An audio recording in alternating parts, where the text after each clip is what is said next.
What's up, Trek Nation, and welcome back to After the Snap.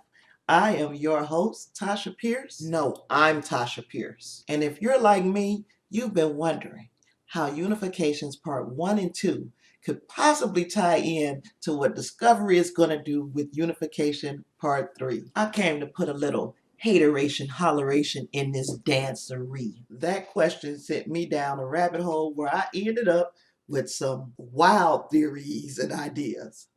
Wild. When I came out the other side, I had thoughts about not only TNG, but how Enterprise could tie into this continuing saga. And of course, I may be wrong in my speculation, but if I'm just a little bit right, just a little bit, this is going to be one hell of a nostalgic ride.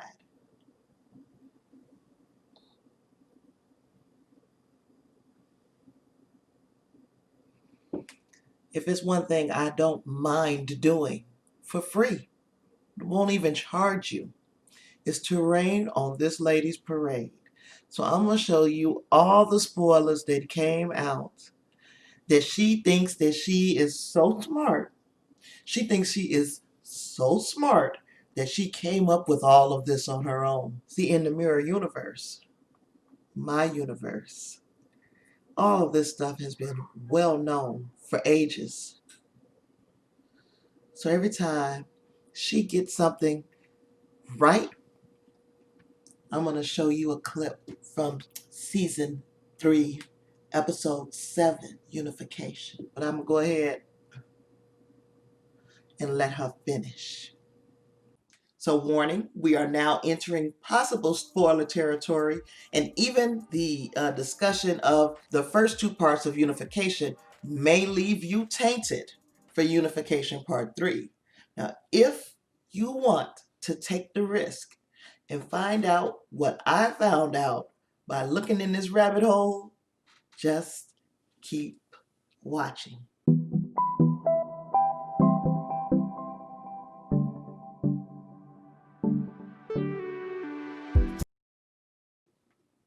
So you know I'm obligated to give you some background on Unifications Part 1 and 2 from TNG.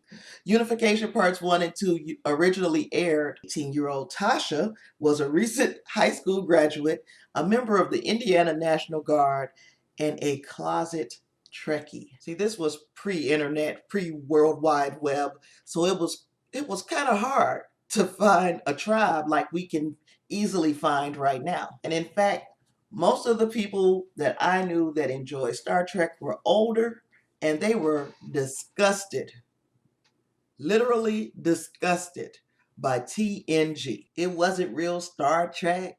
Starfleet would never allow a Klingon to serve. They should have left well enough alone. Blah, blah, blah, blah, blah. Speaking of blah, this is boring and basic.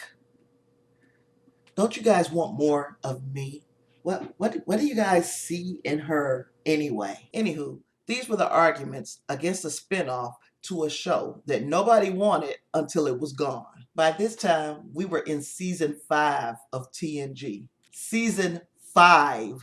The showrunners of TNG wanted to do something big to bring the two competing fandoms together.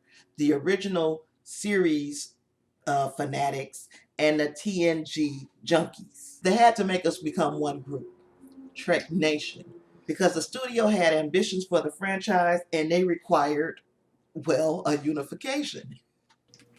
Now, during the same period, Paramount Pictures was preparing to release Undiscovered Country. That would be the last film that starred the original series crew with them all together. In Unification, Spock even mentions how he forced Captain Kirk to accept a mission to the Klingon homeworld, and he felt responsible for what happened to Kirk and the rest of the crew. So this is why he decided to embark upon this mission to Romulus on his own, because he didn't want to risk anybody else's life or put anyone else's career in jeopardy. That conversation solidified TNG's place in original Star Trek canon. And Unification wasn't only just a tool to bring our two competing fandoms together, it was also an allegory to the unification of Germany, which happened in 1990. It was a contemporary event, and it drew the unification storyline drew heavily on that event, which brings us back to the notion, I don't know why people won't accept, that Star Trek has always been socially and politically relevant. This is just one more example of how Trek drew upon current events and politics to tell a story. Now, the first part of Unification was directed by Les Landau, and Jerry Taylor wrote the teleplay. So here's the synopsis. To the Federation's surprise, Ambassador Spock has traveled to Romulus. Fearing that he has defected, they send Captain Picard and Data on a covert mission to find out why. Now, I have no clue why your first thought about Spock making a trip to Romulus would be, oh, he must be defecting. I mean, after all of these years of service, you would expect that they would have a level of trust of Ambassador Spock, but I guess you trust no one and carry a big stick. Now, the show opened with a memorial to Gene Roddenberry, who passed away in the weeks prior to this episode's airing. The first stop Picard and crew make on their mission to find Spock is to Vulcan. Picard wants to talk to Sarek, Spock's estranged father, about the likelihood of his son defecting. Unbeknownst to him, this Bendai syndrome that Sarek was suffering from has gotten worse, and it appears that Sarek is on his deathbed. When Picard gets in to talk to him, he's laying in bed moaning and writhing in pain. The moment Picard mentioned Spock's name, Sarek became coherent. Sarek doesn't know. He has no clue why Spock would have gone to Romulus, but he does know a senator named Pardek that Spock had stayed in contact with after the Kittimer conference. Sarek didn't really like Spock dealing with this Pardek guy because he didn't have any support in the Senate. But Spock, of course, he didn't listen to his dad. But his father knows one thing for sure, and that is that Spock did not and would not defect to Romulus. Now, after this moment of clarity, Picard said, well, do you think Spock went to meet up with this Pardek? And then Sarek says, how do you know Pardek? We can see that he is suffering from this form of dementia that is pretty much breaking him down mentally.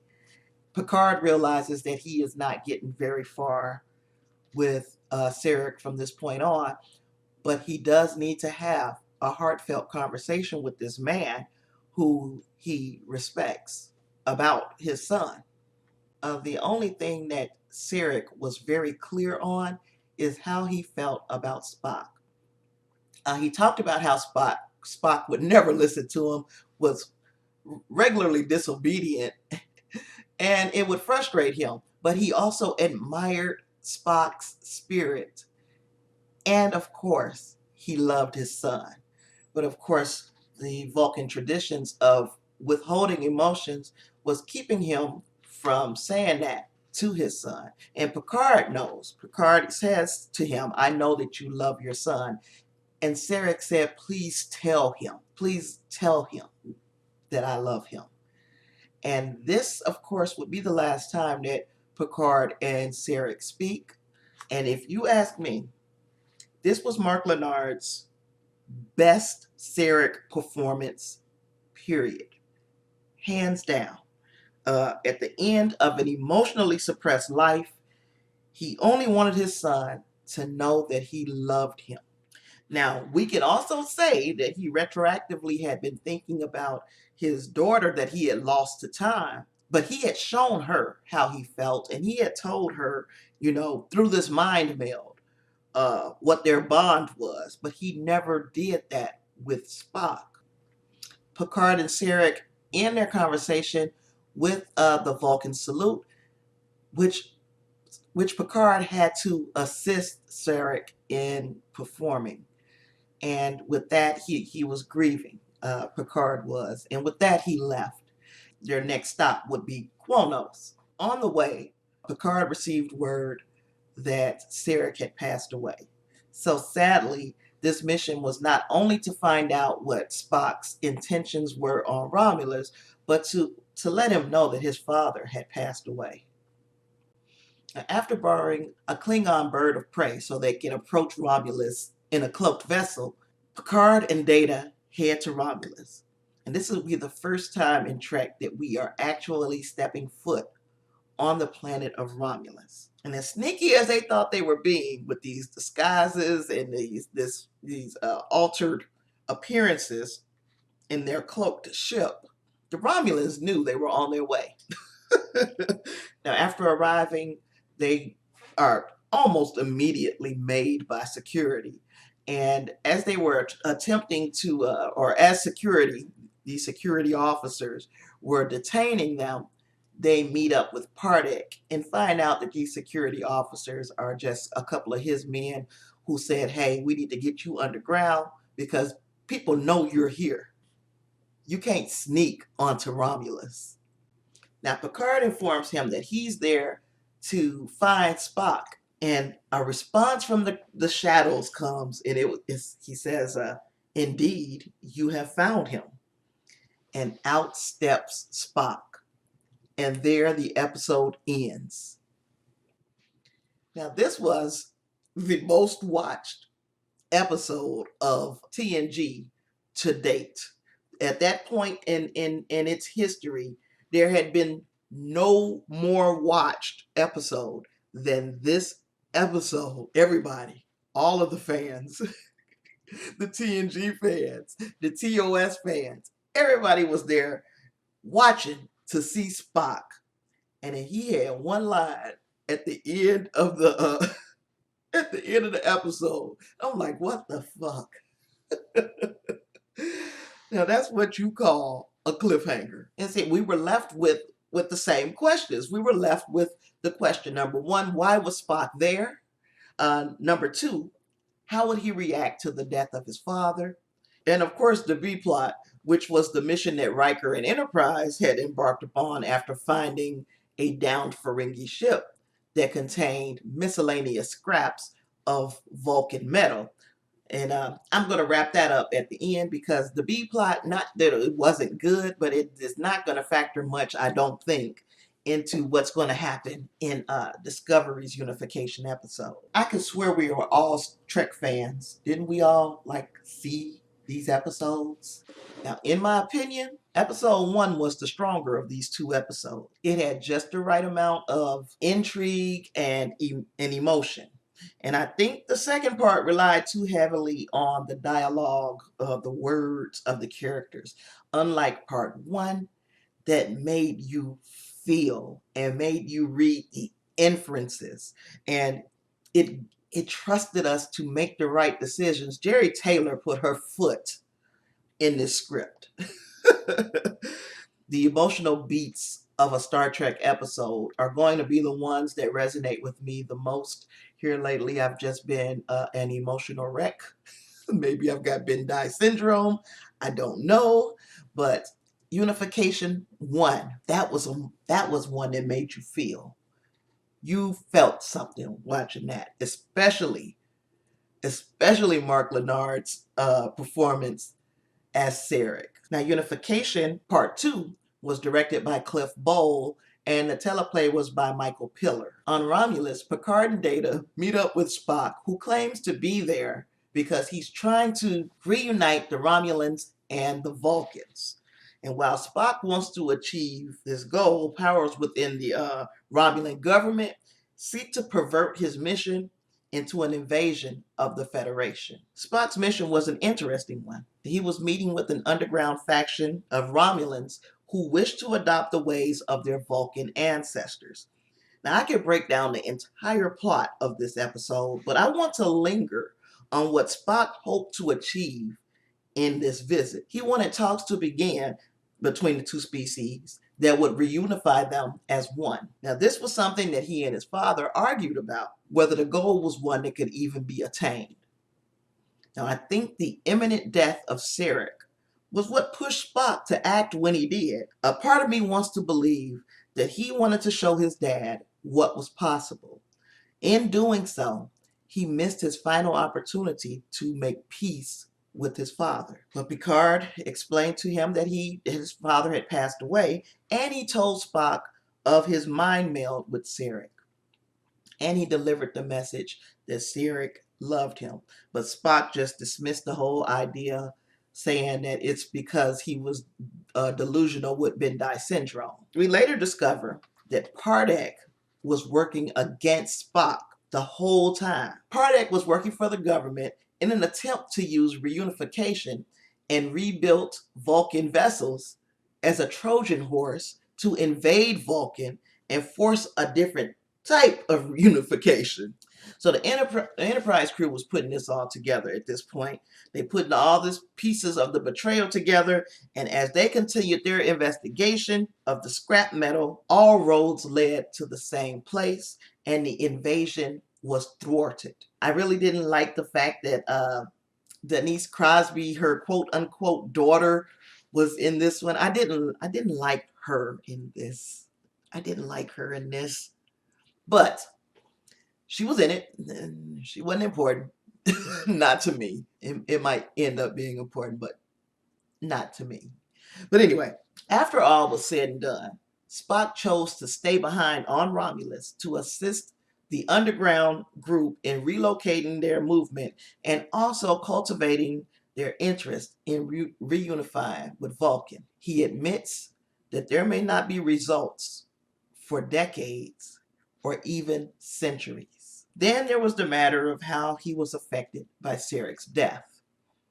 He felt regret that they weren't closer. Now, Picard knew him better than Spock due to the mind meld, and Picard offers to meld with Spock so he could see how his father loved him. And they do. They share a mind meld. And in that moment, it's fair to assume that Spock learned how much his father loved him, admired him, and was proud of the man he had become. And that was the end of part 2 of Unification. So now, a couple things jumped out that could possibly give us some insight of what all this has to do with disco. The first thing is Spock's mission. His goal was to reunite the Vulcans and the Romulans.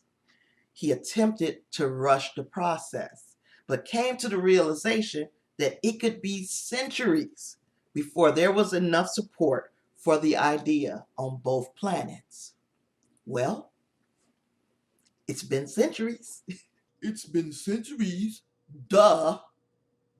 If Spock was right, the population of Romulus should have undergone the same evolution that the Vulcans had centuries earlier. So will the Vulcans and the Romulans we see in the 32nd century be a united species? Will they even be a part of the Federation of Planets? Once they unite, will they need the Federation? And if I'm talking in absolutes, please forgive me. I don't mean to speak in absolutes. This is definitely what if territory. All that build up talking about, I wonder if the Romulans and the Vulcans are going to reunite. Of course they're going to reunite, silly. And here's the proof. But the intimate knowledge of Spock's desire to embrace the Romulans may have been the driving force behind Picard's diplomatic efforts on that planet. And rewatching these 2 episodes gives me an entirely new perspective of what motivates him. He's carrying with him the dreams of 2 great men, and he is the only one left alive to carry those dreams into fruition. It would be a very interesting turn if through these efforts the Romulans have embraced logic, but I would be less enthused if the Vulcans became more emotional. It would only be a hell of a coup for Sarek, Spock, and Picard, who all will have shared in this. It would be a hell of a coup if the Romulans have turned into a logic-embracing society. So what else did I get from rewatching Unifications Part 1 and 2? Another what-if moment of clarity. Ooh, she thinks that Burnham is going to leave, does she? This might be an indication that she's right. After Spock's death, there is only one member of Starfleet with an intimate knowledge of Michael Burnham and the Discovery crew, Jean-Luc Picard.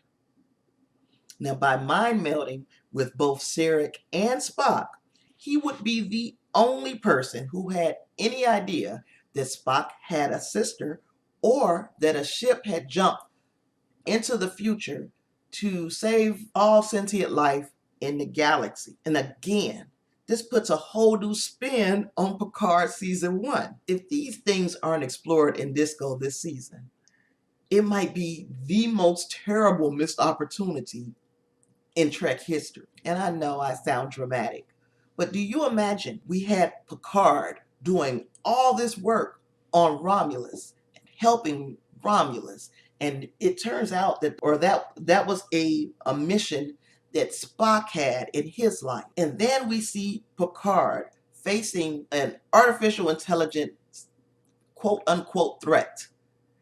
And again, this was something that also affected Spock and Sarek indirectly through their family. So far, I managed to tie in TNG and Picard. How about some lower decks comparisons? We see a lot of shared props, a lot of shared tropes between the two series. Now, a lot of them are Star Trek tropes, period. But this season, we saw Boimler having his transporter incident. We saw the ship with the plants, the exocomp that I think I saw in Die Trying, and a Starfleet officer who gets things done by not following the rules. I may be stretching here, but that's a lot of similarity. The Voyager parallels are obvious. A ship and her crew in unknown territory. All they have is one another. They're attempting to get back home, or in Disco's place, just a place of familiarity. And then there was Enterprise, the show that ended too soon. Missed opportunities galore. We could have expanded on the temporal Cold War in Enterprise. We could have expanded upon the Xindi War in Enterprise. Missed opportunities.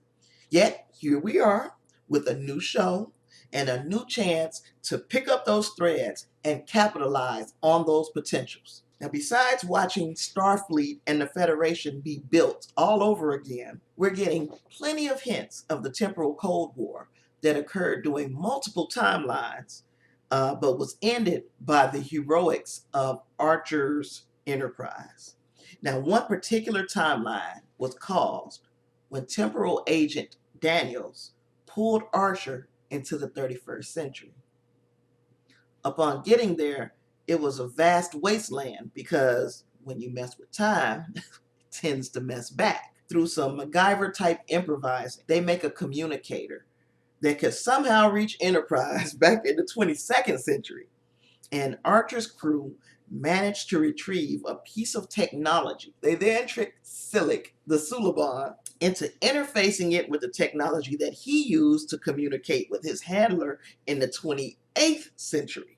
And this temporarily turned Silic's technology into a means by which Archer could return to his own time, defeating Silic and correcting the damage to the timeline. Burnham and crew exit the wormhole into the future in the 32nd century. So is it possible that they've entered into a future on a timeline that was created by Archer and Daniels in the 31st century? Now, I know this is all getting fucking convoluted and it sounds like I'm just throwing shit at the wall to see what sticks. But these are genuine ways that these shows connect. You lucky I can't find something for this Enterprise thing, because I would spoil that too. I told you, the rabbit hole was just deep. And I've got some Giorgio shit too that I might release in a separate video because this one has already gotten crazy. Keep Auntie Philippa's name out your mouth. You better not have nothing bad to say about Auntie. Comment below if you want to hear my rampant speculation on Giorgio and how it ties into what I've already shared with you today. Now, I look forward to reading your comments about these theories and what you would add or take away and all of that, everything. And if this is your first time here, you picked a doozy of an episode to start on. You sure did pick a doozy of time. This is the first time they've let me out of the closet.